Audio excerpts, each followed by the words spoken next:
అందరికీ నమస్కారం అండి. వెల్కమ్ టు శ్రీరామ్ వాస్తు మరియు జ్యోతిష్యానికి స్వాగతం అండి. ఈరోజు పితృదోషం అంటే ఇప్పుడు పితృదేవతల అనుగ్రహం కలగాలంటే ఎట్లా అంటే ఏం చేయాలి అంటే పితృదోషం ఉంటే అంటే పితృదేవతల ఆగ్రహం ఉంటే మన జీవితం ఎట్లా ఉంటుందో నేను మీకు వివరంగా చెప్తానండి.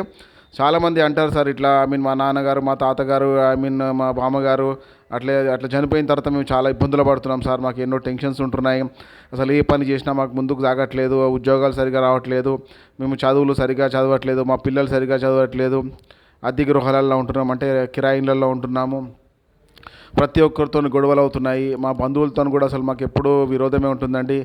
ఇంకొకటి అన్నదమ్ములు ఎప్పుడు కొట్లాడుకుంటూ ఉన్నారు, అక్కచెల్లెళ్ళు కొట్లాడుకుంటూ ఉన్నారు, మాకేదో మెంటల్ టార్చర్ మెంటల్ టెన్షన్ మేము అనుభవిస్తున్నట్టు అనిపిస్తున్నదండి అని చాలామంది చెప్తారు సార్, చాలామంది చెప్పడం జరుగుతుంది. ఇంకొకటి బరకత్ ఉండట్లేదండి, ఎంత డబ్బులు తెచ్చినా కూడా మాకు సరిపోవట్లేదు, మళ్ళీ నెలాఖరికి వచ్చేవారికి మళ్ళీ మేము 20,000 30,000 అప్పు చేయవలసిన పరిస్థితి ఏర్పడుతుంది, మేము వడ్డీ కూడా చాలా ఐ ఇంట్రెస్ట్ రేట్ మేము కట్టవలసి వస్తుందండి, ₹5 ₹8 కడుతున్నామండి అని చెప్పి చాలామంది బాధపడుతుంటారు సార్. ఇంకొకటి పెళ్ళైంది సార్, అయినా కూడా మాకు సంతానం కలగట్లేదు, కలిగినా కూడా ఆడపిల్లలు పుడుతున్నారు, మాకు ఏదో మెంటల్ టెన్షన్గా ఉంది సార్ ఇంట్లో, 5 ఏళ్ళు అయింది 10 ఏళ్ళు అయింది ఇంకా సంతానం కలగట్లేదు, తరచూ అత్తగారితో గొడవలు అవుతున్నాయి మా ఇంట్లో, ఎప్పుడు చూసినా అత్తగారింటికి మేము పోవట్లేదు, మాకు ఏదో ఒక ఇబ్బంది కలిగినట్టు ఉంటుంది సార్ ఇంట్లో, అసలు ఉండలేకపోతున్నామని చెప్పి చాలామంది చెప్తూ ఉంటారండి. దానికి కారణం ఏం లేదు సార్, పితృదోషాలు ఉంటాయండి. పితృదోషాలు ఎవరికైతే ఉంటాయో వాళ్ళకు నేను చెప్పిన సిమ్టమ్స్ అన్నీ కనబడుతూ ఉంటాయండి. వాళ్ళు ఉద్యోగం చేసే చోట కూడా అసలు వాళ్ళకి ప్రమోషన్స్ అనేవి ఉన్నాయండి, ఎప్పుడు చూసినా ఎవరితో ఒకరితో గొడవలు ఉంటాయి, అట్లా ఉన్న వాళ్ళు అసలు వాళ్ళకి ఏం ప్రాబ్లం ఉంటుందో ఇప్పుడు నేను మీకు వివరంగా చెప్తానండి. చాలా ఈజీ రెమెడీస్ కూడా నేను చెప్తాను, ఆ రెమెడీస్ మీరు ఫాలో అవుతే మీకు 100% సక్సెస్ రావడం జరుగుతుంది సార్. సో ముందుగా పితృదేవతల అనుగ్రహం కోసం మనము ఏం చేయాలి, సో దీనికి దోషాలు ఉంటాయండి. నక్షత్ర దోషం ఉంటుంది. ముందుగా నక్షత్ర దోషం అంటే నక్షత్ర దోషం ఇప్పుడు ఎవరైనా పెద్దవాళ్ళు ఇంట్లో గతించిపోతారు కదా సార్, చనిపోతారు కదా, చనిపోయినప్పుడు వాళ్ళు వాళ్ళు ఏ నక్షత్రంలో చనిపోయారో ఫస్ట్ మనం చూసుకోవాలండి. ఇన్ కేసు చనిపోయి ఉంటే వాళ్ళ నక్షత్రం కూడా మనం చూసుకోవాల్సి ఉంటుంది. అంటే వాళ్ళు పలానా రోజున చనిపోయారండి, ఓకే అంటే ఆ రోజు ఏం నక్షత్రం నడుస్తుంది, సో దాన్ని మనం చెక్ చేసుకోవాలి సార్.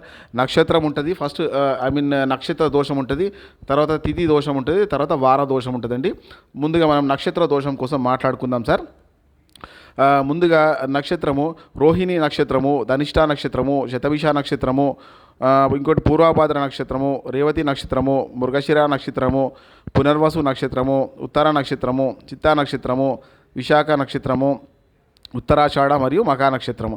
ఈ నక్షత్రాల్లో చనిపోతే కంపల్సరీగా వీళ్ళకి దోషం ఉంటుందని అర్థం సార్. అంటే వీళ్ళకు శాంతి చేయవలసింది ఉంది, కంపల్సరీగా శాంతి చేయాలి.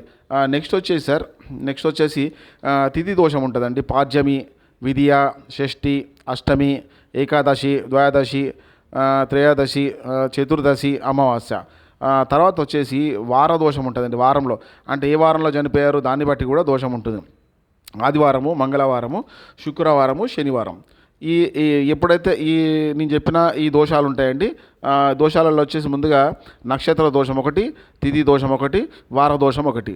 సో ఈ 3 దోషాలు ఉంటాయండి. కంపల్సరీగా వీళ్ళు శాంతి చేసుకోవాలి సార్. అంటే కంపల్సరీగా వాళ్ళు చనిపోయాక అన్ని కార్యాలు అయిపోయిన తర్వాత ఫస్ట్ చూసుకోవాలండి. చూసుకొని ఫస్ట్ అన్ని కార్యాలన్నీ అయిపోయిన తర్వాత వీళ్ళు కంపల్సరీగా హోమం చేసుకోవాల్సి ఉంటుందండి. హోమం చెప్పించుకోవాల్సి ఉంటుంది ఇంట్లో కంపల్సరీగా. శాంతి హోమం అంటారు సార్. మీకు సమీపంలో ఉన్న టెంపుల్ దగ్గరికి వెళ్తే ఎవరైనా చెప్తారండి, పంతులు గారు ఎవరైనా మీకు చెప్పడం జరుగుతుంది. ఇప్పుడు మీకు ప్రజెంట్ లేదండి మా నాన్నగారు చనిపోయి 10 సంవత్సరాలు అయింది అన్నప్పుడు ఏం చేయండి అంటే మీరు చెక్ చేసుకోండి అసలు మీకు ప్రాబ్లమ్స్ ఎట్లా ఉన్నాయి ఏంటి. ఇప్పుడు నేను చెప్పిన ప్రాబ్లమ్స్ మీకు 100% కనిపిస్తే మాత్రం ఇమ్మీడియట్గా ఎక్కనండి వెళ్ళి మీరు మీ ఇంట్లో శాంతి హోమం చెప్పించుకోవాల్సి ఉంటుంది. మీ ఇంట్లో శాంతి హోమం కంపల్సరీగా చెప్పించుకోవాల్సి ఉంటుంది. అప్పుడు మీకు ఈ దోషాలన్నీ క్రమక్రమంగా మీకు తీపోవడం జరుగుతుంది. ఓకే, మీరు హోమం చేసుకోవాలనుకుంటున్నారు, చేసి సంకల్పం చేసుకోండి సార్. సంకల్పం చేసుకోండి, నేను చేస్తాను, నాకు ఈ ప్రాబ్లమ్స్ అని సాల్వ్ కావాలా అని మీరు సంకల్పం చేసుకోండి. సంకల్పం చేసుకున్న 24 అవర్స్లో మీరు ఏదైతే పెండింగ్ వర్క్స్ ఉంటాయో ఆ పెండింగ్ వర్క్స్ అనేవి మీకు ఆటోమేటిక్ మీకు క్లియర్ కావడం జరుగుతుంది. అప్పుడు మీరు ఎక్కడైనా టెంపుల్ దగ్గరికి వెళ్ళి ఎవరైనా స్వామిని కలిసి పంతులు గారు కలిసి అప్పుడు మీరు డేట్ డిసైడ్ చేసుకొని, కాకపోతే మీరు సంకల్పం చేసుకున్నాక కంపల్సరీ చేయాలి సార్. చేయకుండా మాత్రం మళ్ళీ ఊరుకోవద్దు. కంపల్సరీగా మీరు ఎక్కడైనా వెళ్ళి పంతులు గారిని తీసుకొచ్చుకొని మీరు దోషానికి పరిహారంగా మీరు ఓం కంపల్సరీ చేసుకోవాల్సి ఉంటుంది. అప్పుడు మీకు అన్ని విధాలుగా అదృష్టం అనేది మీకు రావడము జరుగుతుంది. సో ఇంకొకటి మీకు ఐ మీన్ ఇప్పుడు ఎట్లా ఉంటుందంటే సార్, ఇప్పుడు ఫర్ ఎగ్జాంపుల్ ఇప్పుడు ఒకటో పాదంలో చనిపోయారు. ఇప్పుడు ఎవరో ఒక ఐ మీన్ పెద్దవాళ్ళు ఒకటో పాదంలో చనిపోయారు. ఒకటో పాదంలో చనిపోతే ఐ మీన్ ఒక్క నెల పాటు ఆ ఇల్లును ఐ మీన్ వాళ్ళు వదిలేయవలసి ఉంటుందండి. అంటే ఒక్క నెల పాటు తాళాలు వేసి అందులో దీపం పెట్టద్దు. దీపం అంటే లైట్లు అవన్నీ ఏం వెలిగించకుండా అట్లా వెళ్ళిపోవాలండి, వేరే దిక్కుండాల. అది కూడా ఒకటో పాదంలో చనిపోతే అది కూడా ఎప్పుడు చేయాలంటే అండి, ఇది అంటే దినకర్మ తర్వాత, అంటే దినాలు అంటారు కదండి. ఐ మీన్ 11 రోజులు చేస్తారు కదా, 11 రోజులు చేసిన తర్వాత వాళ్ళు అస్థికలు అవన్నీ కలిపి వచ్చిన తర్వాత కంపల్సరీగా ఆ ఇల్లును వదిలిపెట్టవలసి ఉంటుంది. 1 మంత్ కోసం వదిలిపెట్టాలండి. తదుపరి అయినా పర్లేదు, ముందైనా పర్లేదు, శాంతి హోమం చేసుకొని మళ్ళీ ఇల్లు శుద్ధి చేసుకొని మళ్ళీ మీరు ఆ ఇంట్లోకి వచ్చేస్తే మీకు అన్ని విధాలుగా మంచి కావడం జరుగుతుంది. అంటే పితృ దేవతలు శాంతి ఇస్తారని అర్థం. లేదండి రెండో పాదంలో చనిపోయారు. రెండో పాదంలో చనిపోయినప్పుడు కంపల్సరీగా 6 నెలలు అంటే 6 మాసాలు ఆ ఇంటిని వదిలిపెట్టవలసి ఉంటుంది. అంటే ఎప్పుడండి, దినకర్మ తర్వాత, అంటే దినాల తర్వాత కంపల్సరీగా వాళ్ళు ఐ మీన్ హోమం చేయించుకొని లేకపోతే తర్వాతనైనా చేయించుకొని ఆ ఇల్లును వదిలిపెట్టాలండి. మళ్ళీ 6 నెలల తర్వాత మళ్ళీ ఆ ఇంటికి రావచ్చు. వాళ్ళకంతా మంచి జరగడం జరుగుతుంది. సో ఇంకొకటి మూడో పాదం అండి. మూడో పాదంలో చనిపోయి ఉంటే వాళ్ళు సంవత్సరం పాటు, అంటే ఒక్క సంవత్సరం పాటు ఆ ఇల్లును వదిలిపెట్టవలసి ఉంటుంది. ఎప్పుడు, దినకర్మ తర్వాత, అంటే దినాల తర్వాత కంపల్సరీగా వదిలిపెట్టవలసి ఉంటుంది. ఇంకోటి, ఆ 1 మంత్ లోపే ఎట్లాగో వాళ్ళ అస్థికలను ఐ మీన్ కలిపేసి వస్తారు కాబట్టి ఆ తర్వాత హోమ చెప్పించుకొని ఐ మీన్ అట్లా వదిలేసి మళ్ళీ 6 నెలల తర్వాత మళ్ళీ 1 ఇయర్ తర్వాత మళ్ళీ ఆ ఇంట్లోకి వస్తే వాళ్ళకు మంచి జరగడం జరుగుతుంది. సో ఈ దోషాలు ఉట్టిగా ఏర్పడాయి సార్. ఈ దోషాలన్నీ ఉట్టిగా ఏర్పడాయి. పితృదేవతల ఆగ్రహంతోనే కంపల్సరీగా ఇట్లాంటి దోషాలన్నీ ఏర్పడుతుంది. కంపల్సరీగా ఇంట్లో శాంతి హోమం పెట్టించుకోవాల్సిందండి. కంపల్సరీ పెట్టాలి, శాంతి హోమం పెట్టాలి. అప్పుడైతేనే మీకు అన్ని విధాలుగా ఐ మీన్ కలిసి రావడం జరుగుతుంది.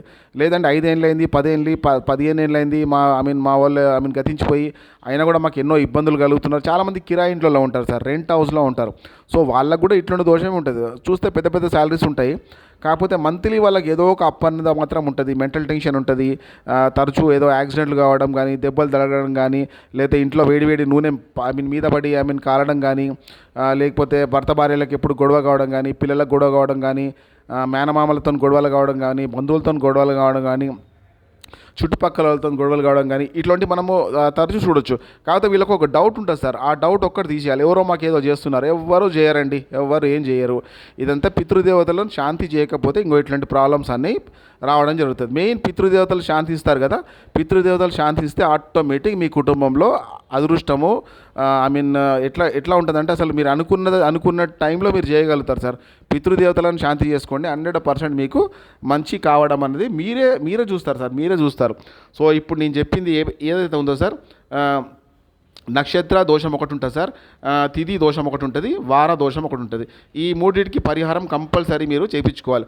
అంటే ఓం చెప్పమని చెప్తున్నాను నేను, అంతే. అక్కడ ఇంకొకటి సార్, ఇంకొకటి ఐ మీన్ లేదండి మేము ఓం కూడా చెప్పించలేము అట్లాంటి పరిస్థితిలో ఉన్నామంటే, ప్రతి అమావాస్య రోజు మీ పితృదేవతల పేరు పైన మీరు స్వయంపాక దానము మీరు ఇవ్వాలి. స్వయంపాక దానము పితృదేవతల పేరు పైన ఇవ్వాలి. అట్లా ఇచ్చినా కూడా మీకు ఐ మీన్ మళ్ళీ మీరు మీ ఇంట్లో పూజ చేసుకునేంత, అంటే మళ్ళీ మీ ఇంట్లో ఓం చెప్పించుకునేంత శక్తిని ఆ పితృదేవతలు మీకు కల్పిస్తారు. సంకల్పం చేసినా కూడా సక్సెస్ అవుతుంది సార్. పితృదేవతలకు అంత పవర్ ఉంటుంది. లైక్ చేయండి సార్, షేర్ చేయండి, సబ్స్క్రైబ్ చేయండి. థ్యాంక్ యూ అండి. Thank you for watching.